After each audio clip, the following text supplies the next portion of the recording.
तो स्टूडेंट्स, आज आपके लिए मैं एक्सरसाइज 9.1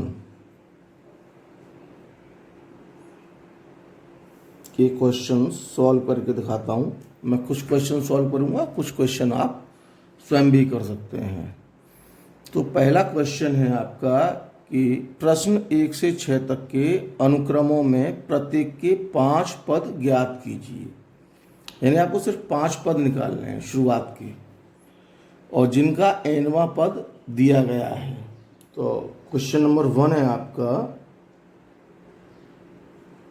जिसका nवां पद आपको दिया गया है। तो हम लिख देंगे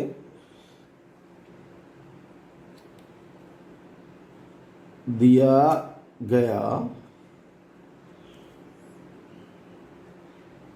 nवां पद, है ना।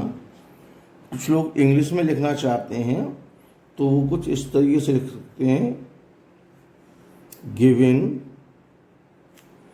nth term. ये जो n के ऊपर th है उसको nth बोलते हैं, nth वां। जैसे आप लोग कक्षा 6 में पढ़ते हैं तो आप क्या बोलते हैं, सिक्स्थ। सिक्स नहीं बोलते हैं, सिक्स्थ, है ना, सिक्स्थ। जब आप 7 की बात करते हैं, कक्षा 7 में पढ़ते हैं तो आप उसको बोलते हैं सेवेंथ। 8वीं क्लास को बोलते हैं आप 8th। तो ये जो th है ये वां पद बताता है, वां, है ना, क्या चीज, वां, है ना। जैसे आप 4th क्लास में पढ़ते हैं तो क्या लिखेंगे, 4th। 6th 6वीं, 7वीं, 8वीं। अब कोई आपसे 9वीं तो आप क्या बोलेंगे, 9th। तो ये जो th है ये वां को प्रोनाउंशिएट करता है ना। इसी तरीके से ये n वां लिखा है तो हमने लिखा nth। इस तरीके से नहीं लिखना है आपको, nth, n के ऊपर यहां th लगाएंगे तो इसको बोलेंगे हम nth। nth नहीं बोलेंगे, क्या बोलना है इसको, nth। तो nth टर्म, टर्म का मतलब पद। तो आपको जो nवां टर्म दिया गया है, nth टर्म, तो वो है an is equal to n into n plus 2। ये आपको nth टर्म दिया गया है और आपसे कह रहा है कि इसके प्रथम 5 पद ज्ञात कीजिए। यदि ये प्रथम नहीं कहता तो भी हम प्रथम ही निकालते हैं। बीच के नहीं कहेगा कि बीच के 5 पद निकाल दीजिए, तो बीच का हमें क्या मालूम कि बीच इसका कहाँ पड़ रहा है। अंत से कह सकता है तो अंत हमें नहीं मालूम कि अंत कहाँ है। यदि कह रहा है कि इसमें 100 पद हैं और 100 पद के पिछले पदों से अंत से निकालिए तो निकाला जा सकता है, क्योंकि अंत में जो लास्ट पद है उसका 100 हो जाएगा। तो आप इस कन्फ्यूजन में न पड़े कि प्रथम से क्या मतलब है, क्योंकि जब भी हम अनुक्रम बनाते हैं, मैं यहाँ रफ वर्क में आपको समझा देता हूँ एक पेज पर अलग से।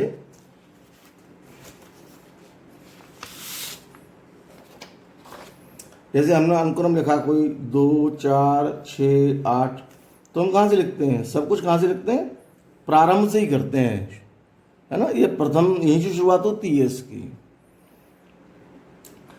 अच्छा, ये आपको मालूम है ये A1 कहलाता है, ये इसको हम A2 कहेंगे, ये द्वितीय पद है, सेकंड टर्म, है ना। ये थर्ड टर्म, तो इसको A3 कहेंगे, इसको A4 कहेंगे। यानी स्मॉल a बनाते हैं और सफिक्स में, यानी कि इसके नीचे यहाँ पर 1। तो ये हमारा किसको शो करता है, फर्स्ट टर्म। मैं आपको दोबारा समझा दे रहा हूँ, जैसे A और इसके नीचे 2, यहाँ पे आप इस तरीके से ना लिखिए A2, ये गलत है, ये सही तरीका है A2। ये हमारा क्या हो जाएगा, सेकंड टर्म, है ना।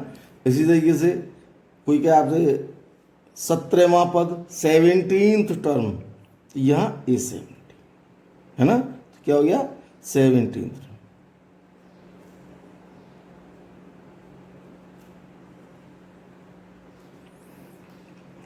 तो आपको लिखना इसी तरीके से, A थोड़ा साइज में बड़ा बनाना है, इसके नीचे 1 2 3 जो भी है वो लिखा जाता है। तो ये सब प्रारंभ से होते हैं, ध्यान रखिएगा। इसके नेगेटिव में कोई पद नहीं होता, a-1 या a-2 जैसी कोई चीज़ नहीं होती है, क्योंकि शुरुआत 1 से ही होती है। जब आप अपनी साधारण काउंटिंग करते हैं तो -1 -2 से नहीं करते हैं। जब भी किसी सीरीज को लिखा जाता है तो उसमें प्रथम पद होता है, -1 प्रथम पद कहीं नहीं होता है, 0 पद कहीं नहीं होता है, ठीक है ना। तो यहाँ जितनी भी संख्याएं लिखी जाएंगी ए के सफिक्स में वो सब धनात्मक संख्याएं ही होंगी, ऋणात्मक संख्या नहीं हो सकती है। ध्यान रखिएगा, यहाँ ऋणात्मक संख्या नहीं होगी, जो सफिक्स में लिखा है ये नहीं लिखा हो जाएगा कहीं भी। तो चलते हैं बेटा इस क्वेश्चन पे। तो अब आपको क्या करना है, इसके प्रथम 5 पद चाहिए, तो कुछ नहीं करना है, आपको आगे रख देना है n बराबर 1 2 3 4 5 रखने।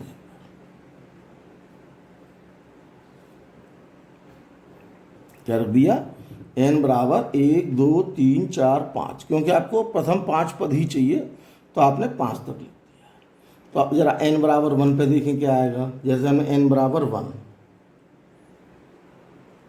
तो यहाँ n बराबर 1, तो जहाँ जहाँ आपको n दिख रहा है वहाँ 1 लिख देंगे, तो हो जाएगा ये a1 1, ये गुणा का निशान है, ये इनटू है यहाँ पर 1 to 1 + 2, ठीक है ना। तो ये कितना हो गया, 1 × 3 दैट इज 3, n बराबर 2 है ना। तो यहाँ n जहाँ आपको दिख रहा है वहाँ आप 2 लिख देंगे। बात समझ में आ रही होगी यहाँ तक। तो a2, तो यहाँ n लिखा हुआ तो हमने 2 लिख दिया, फिर ये ब्रैकेट हो गया, यहाँ फिर हमने 2 लिख दिया, और +2 इससे कोई मतलब नहीं। ये तो n का मान बदलता जाएगा, ये इसका मान नहीं बदलेगा, ये कांस्टेंट रहेगा, क्योंकि हमें सिर्फ n के ही मान में परिवर्तन करना है। तो 2, ये कितना हो गया, 2 × 4, दशमलव नहीं है, ये गुणा का चिन्ह है, 2 × बोल रहा हूँ, तो ये यहाँ कितना हो जाएगा 8, n बराबर 3, तो क्या हो जाएगा ये a3 हो जाएगा 3 × 3 + 2, यानी कि 3 × 5 दैट इज 15। इस तरीके से n बराबर 4, तो ये जाएगा a4, यहाँ जाएगा 4 + 2 दैट इज 4 × 6, तो यह कितना हो जाएगा, ये हो जाएगा 24, ये हो गया n बराबर 5। यहाँ पे क्वेश्चन कंप्लीट हो जाएगा। a5 क्या लिख देंगे आप, 5 × 5 + 2 दैट इज 5 × 7 दैट इज 35। तो ये हमने प्रथम 5 पद इसके निकाल दिए। अब आपको लिखना क्या है कि आपको ये बता देना है कि अनुक्रम के प्रथम 5 पद आप लिख देंगे।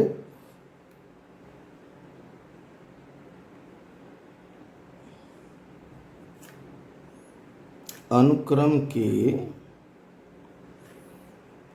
प्रथम कह रहा है तो प्रथम लिखिए, नहीं कह रहा है तो बिल्कुल ना लिखिए। बात को समझिए, कह रहा है तो लिखिए, नहीं कह रहा है तो बिल्कुल ना लिखें। अनुक्रम के प्रथम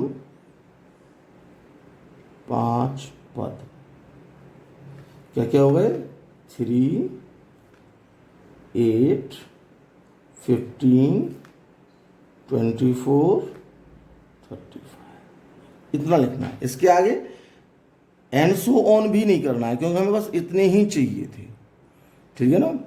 अब मैं बेटा आपको क्वेश्चन नंबर 3 देता हूं करके, और जो भी क्वेश्चन है आप स्वयं करिए, इतना बहुत ज़्यादा कठिन क्वेश्चंस नहीं है ये।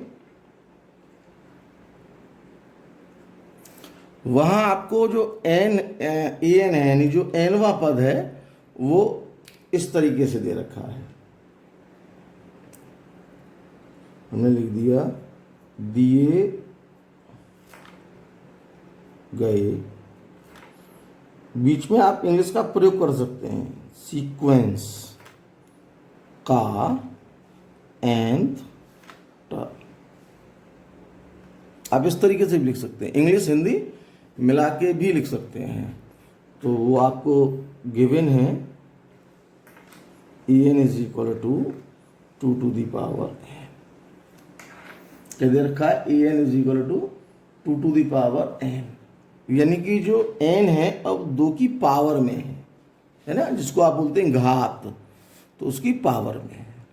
तो वही आपको n बराबर 1 2 3 4 5 रखने पर वही लिख देंगे।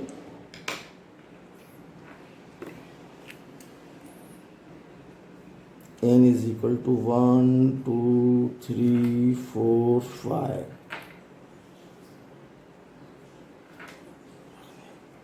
तो क्या हो जाएगा? n बराबर पहला, इसको आप कहेंगे a1। तो 2 टू दी पावर 1, जिसकी पावर 1 होती है वो वही संख्या बनी रहती है, दैट इज 2।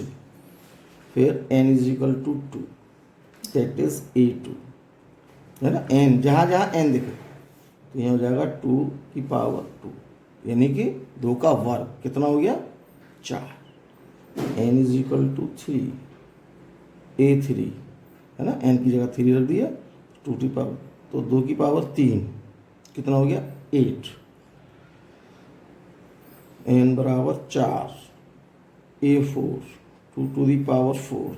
तो 2 का गुणा आप 4 बार कर लीजिए, तो आप या इनका गुणा आपस में कर लीजिए, 2 दूनी 4, 4 दूनी 8, तो अगला वाला निश्चित रूप से क्या आएगा? 16।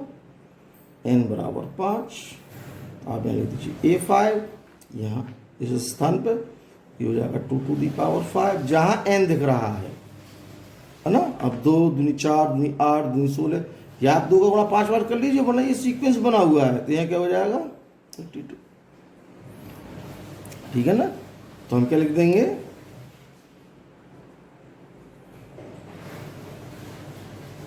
सीक्वेंस के फर्स्ट मतलब प्रथम 5 टर्म्स कौन कौन से हो गए बेटा? वो 2 4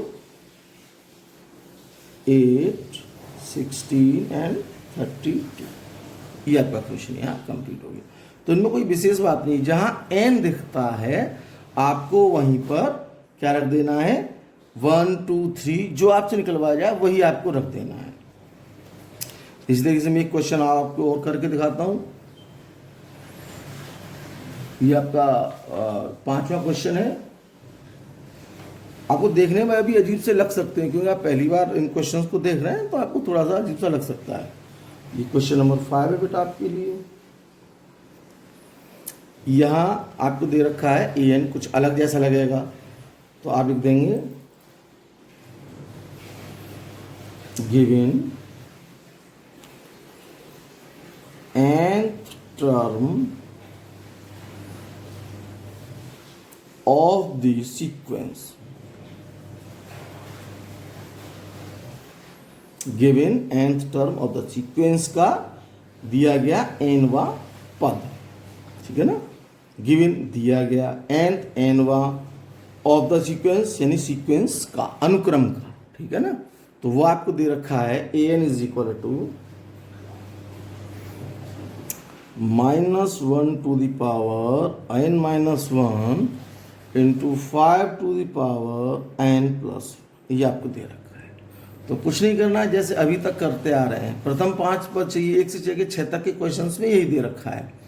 तो हमने कुछ नहीं करना है, हमने क्या करना है, अभी जैसे पहले क्वेश्चन में किया था, n इज इक्वल टू 1 2 3 4 5 रखने।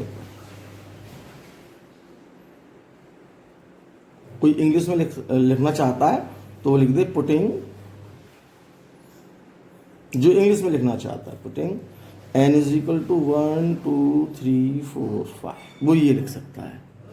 हाँ, तो आपको क्या करना है, सबसे पहले n is equal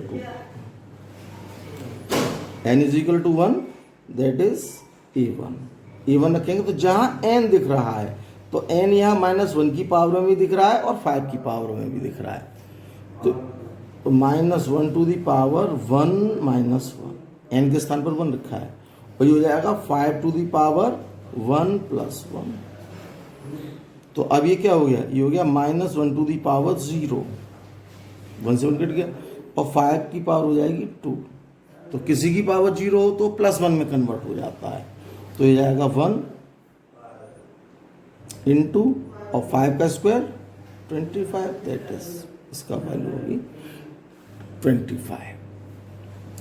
first term जो आया आपका वो 25 आया। अब इसी तरीके से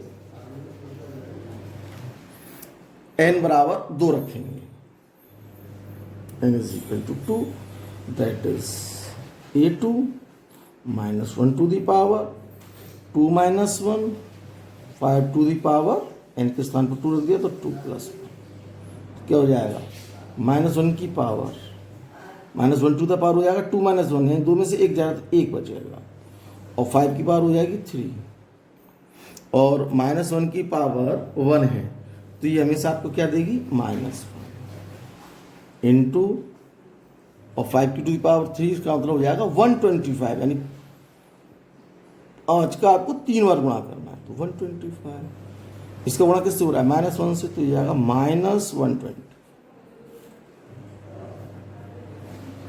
n is equal to 3, it is a3 -1 to the power 3 minus 1, जहाँ n है वहाँ 3 रख दिए, और 5 टू दी पावर 3 प्लस 1। अब यहाँ कितना हो जाएगा, -1 का स्क्वायर, और 5 टू दी पावर हो जाएगा 4, है ना, -1 का स्क्वायर यानी +1 होता है, ठीक है ना। ये हो जाएगा 1 और 5 का करेंगे तो कितना हो जाएगा बेटा इसका, 5 5 25, 25 पंजे 125, पंजे 625, यानी 625, 625। n बराबर आप 4 रख दीजिए, a4 हो जाएगा ये, -1 to the power 4 minus 1, 5 to the power हो जाएगा 4 प्लस 1, -1 टू दी पावर हो जाएगा 4 में से गया तो 3, और 5 टू दी पावर हो जाएगा 5, है ना। तो जब इनका हम गुणा करेंगे तो -1 की पावर 3, तो ये -1 देगा, ठीक है ना, तो -1 इंटू जब इसमें गुणा करेंगे तो इसकी वैल्यू आएगी 3125।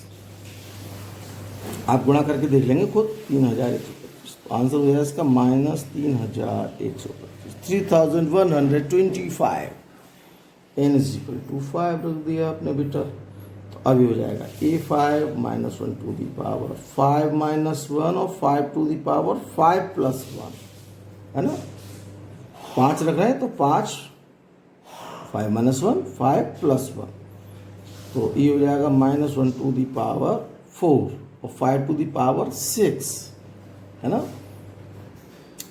तो आप कुछ नहीं करिए, इसी में 5 का गुणा कर लीजिए, सबसे बढ़िया तरीका ये होता है, इसी में 5 का गुणा कर दीजिए, और -1 की पावर 4 है तो ये तो +1 हो गया इनटू, अब जब इसमें गुणा करेंगे आप इसमें करके देख लीजिए, तो इसकी वैल्यू जो आएगी वो आएगी 15625।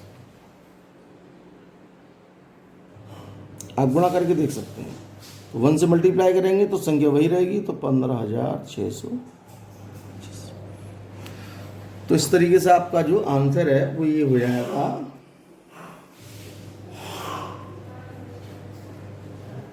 फर्स्ट 5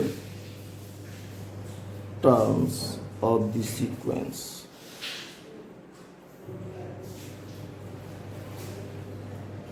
सबसे पहले क्या आया 25, फिर -125, इसके बाद 625, तो 3000 माइनस, फिर प्लस का 15625। इसको 101 नहीं लिखना है, यही छोड़ देना है ना, क्यों 101 का मतलब है इस तरीके से आगे बढ़ता हुआ। चलिए, लेकिन हमें फर्स्ट 5 टर्म्स ही चाहिए, तो हम इससे ज़्यादा नहीं करेंगे। अब मैं बेटा बात करता हूँ क्वेश्चन नंबर जो अगले है, 7 से 10 क्वेश्चन नंबर जो हैं उनमें आपको कुछ अलग से दे रखा है। जो उसने आपसे पूछा है कि निम्नलिखित प्रश्न 7 से 10 तक के अनुक्रमों में प्रत्येक का वांछित, यानी जो पद पूछा है वही आपको बताना है। जैसे अभी तक जो आप क्या कर रहे थे, 5 पद पूछे तो आपको पहला दूसरा तीसरा सब निकालने पड़ रहे थे, अब जो पद पूछा जाएगा बस वही बताना है। आप जरा क्वेश्चन नंबर 7 देखिए, है ना। क्वेश्चन नंबर 7 में क्या है, given nth term of the sequence, that is an. क्या दे रखा है आपको? 4n-3, 4n-3 आपको दे रखा है। और जो आपसे पूछा है, मैं यहाँ रफ में लिख दे रहा हूँ, आपसे पूछा जा रहा है A17, ये ज्ञात कीजिए, और A24, ये आपको बताना है कि इनकी वैल्यू क्या है। तो ये बस है ना, जो आपसे वांछित है, रिक्वायर्ड टर्म यही है कि आपको 17वां पद बताना है और 24वां पद बताना है। तो कुछ नहीं करना है आपको, बस आपको लिख देना है। इसको फर्स्ट नंबर चाहे डाल दें, आपको लिख देना है putting n is equal to, जो पूछा है ये आपसे पूछा है 17, ये n है तो n के स्थान पर क्या रखना है? 17 है, तो putting n is equal to 17 in first equation, first कह दीजिए इसे। तो अब ये कितना हो जाएगा? A17, n के स्थान पर तो 4 आ गया, n के स्थान पर 70, तो इंटू 70 -3, इनसे कोई मतलब नहीं -3 से। तो 17 से गुणा कीजिए 4 का, तो कितना हो जाएगा? 68 -3, 68 में 3 सब्ट्रैक्ट कर दिए, दैट इज 65, है ना। तो इस तरीके से आपका ये A17 की वैल्यू ये आई। फिर आपसे पूछ रहा है 24, आप लिख दीजिए putting n is equal to 24 in first, तो ये हो जाएगा A24, तो 4 इंटू 24 -3, सिर्फ n के ही स्थान पर रखना होता है, मैं बार बार इस चीज़ को रिपीट करता हूँ। तो 24 का 4 से मल्टीप्लाई करें तो 24 4 जा 96 -3, दैट इज 93, है ना। तो इस तरीके से आपके दोनों आंसर आ गए। आपका A17 की वैल्यू आई 65, ब्लॉक कर दीजिए, और इसी तरीके से A24 की वैल्यू आई 93, इसको, ये आपका आंसर है। तो इस क्वेश्चंस में और भी एक आध क्वेश्चंस हैं, उन्हें मैं आपको करके अगले वाले वीडियो में दूंगा। अभी आप इनकी और प्रैक्टिस करिए, और आपसे जो हो सकते हैं आप उनको मैं और बता दूंगा, लेकिन आप एक बार कोशिश ज़रूर करें इन क्वेश्चंस की।